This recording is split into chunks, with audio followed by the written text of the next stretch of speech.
Ryan Goodman, you just heard Jason talking about what he thought was the key pushback of the day from the justices on one state and the country, his response to it, and also his response to the officer question, which was he said it was too obvious, essentially, to be included. Of course, the presidency is included. What do you make of those, his responses that he gave to the justices' questions? So I thought he had a bad day, maybe just a weak case, so it's hard to argue the case, but it was even worse than he described it in a certain sense. I don't think the justices were just focused on whether or not states can do this. Their questions, including from the liberal justices, were about how they should overturn the Colorado Supreme Court, and that's when they brought up, Justice Jackson actually said, well, if we overturn it this way just for the states, won't we still have left behind the federal courts able to try to keep him off the ballot? In other words, they've already somewhat decided the outcome. It already seemed that they were at a procedural juncture as opposed to figuring out the merits. Yeah, lost on the merits, and let's now fine-tune exactly how we're going to impose the remedy and just how we can make sure that it's just cleaning the entire slate apart. So I don't think it was a good day for him. I do think that he tried to make those arguments as best he could, but it looks like a 9-0, maybe an 8-1 decision. And if it's 8-1, who's the one? If it's 8-1, then I think it might be Justice Sotomayor. Justice Sotomayor, right. Obviously, we didn't play her amidst that. I will say, Basil, that is what Ryan is saying is not out of the ether, right? Coming into this.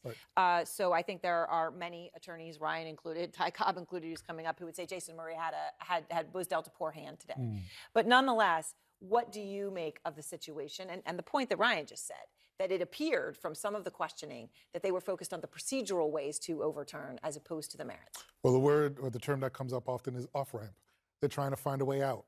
And, Jason makes some compelling argument. I can't speak to the legal parts of it, but, if you're just listening to Jason, okay, yeah, I understand it. It actually makes sense. But I think we all recognize the gravity of what the Supreme Court is being asked to do.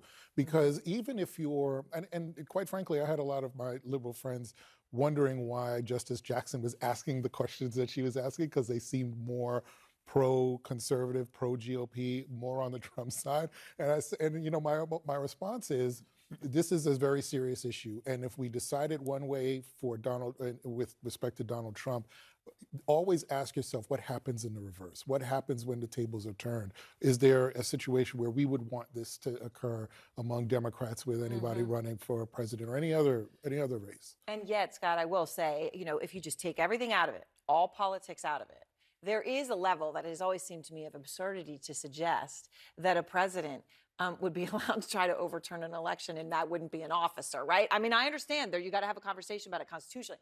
There is certainly just a level of common sense to it. Yeah, this is a non-legal opinion. I think the president is an officer of the United States. That's my This is the non-legal side of the table. In agreement on that. Yeah. But number two, this man was investigated for insurrection and was not charged with it by the special prosecutor. Now, he is about to stand trial, I think, for things that happened on January 6th, but they didn't charge him with the specific statute that has the word in it that is in the Constitution. And I always thought that was, for the layperson, that was the best argument, was how can you toss him off for insurrection when they didn't even charge him with it?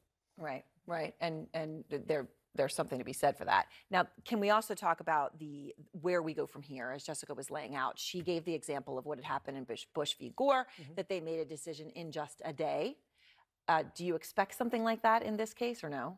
I do expect something within the next, let's say, 2 weeks, but it could even be within the next day or a few days, because the answer is so clear. It's not like they have to build consensus, and there's a public interest in them deciding quickly, just so that we reduce any chaos. There are other cases that are percolating up through the courts. They can just say, stop.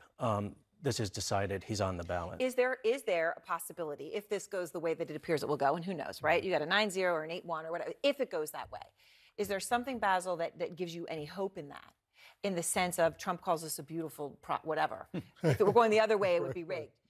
But I raise this very importantly. If you're going to have liberals, some of the most liberal justices on the court, vote to keep Trump on the ballot, does that in any way take the wind out of the sails of the corrupt justice system and the rigged and the broken institutions? Does it do that?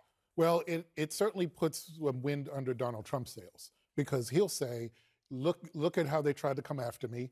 The Supreme Court of the United States, the Right, Supreme he'll Court, seize it for what it he'll is. seize it for what it is. The justices I appointed helped make the decision to push away all of the liberal, sort of angst against me. And quite frankly, to just say very quickly, what he'll do also is draw the line through. You see how they got it right in this instance? That's why you need to elect me, because we can do more of that for the rest of the country. Does it break through with any of his base that maybe the system in this country is something that can work and be proud of? Well, it depends on the day, right? I mean, is it going my way today or not? I think, though, we can all take great comfort in this. I view today as the beginning of the great debt clearing.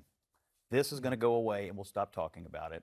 The courts have, I think, decided and will continue to decide that the president is not immune from prosecution. So that moves ahead. That moves the January 6th case ahead, Yep. which then can take place. And ultimately, who benefits from all this? The American voter. Well, So that they know exactly what they're dealing with when they go to vote in November. I think to not have some of this, most of it resolved before that would be a travesty. I'll just say very quickly, one of the things that you do raise that I do think about is how much the courts are affecting this election. Yeah. Whether it's Supreme Court or federal court, how much they're impacting this election. Isn't this what we were, A, trying to avoid after 2000, and B, this is why focusing on judges is so important. All right. Well, yes, and we've seen that. All right. Thank you all very much staying with us.